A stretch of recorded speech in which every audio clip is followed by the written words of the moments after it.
Hi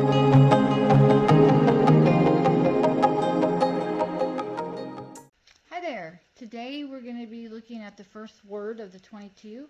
This word is awe, and we find it in verse 161 of the Psalm.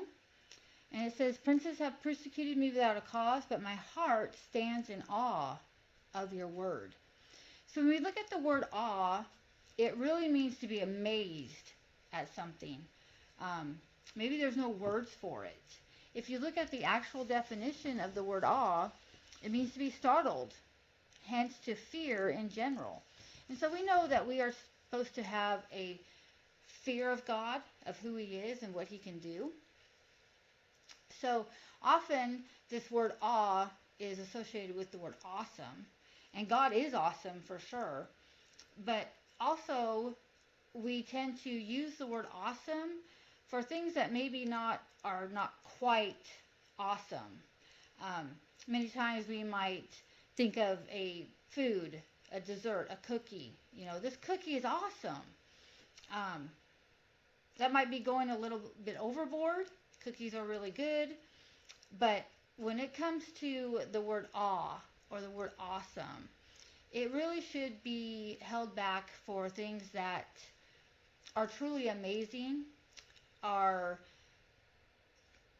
ways that you can't really describe, because God is awesome.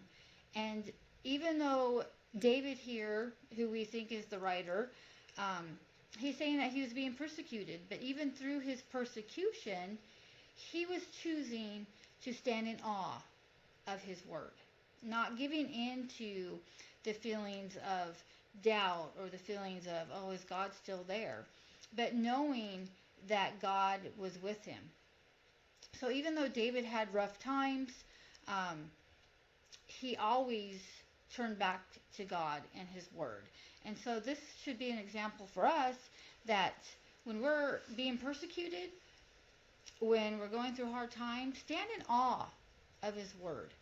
Um, One of the ways that we can stand in awe of his word is just by looking at his creation.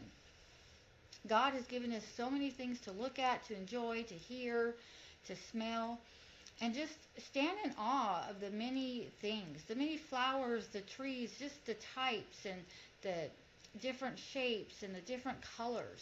He truly is an awesome God that we can just stand in praise of him and be lifted up by keeping our focus on him and not be weighed down with the things that might be going around us. So as you look at this word awe, as you write your explanation of it, as you write your application of it, think of ways that you can stand in awe of God's word or God himself.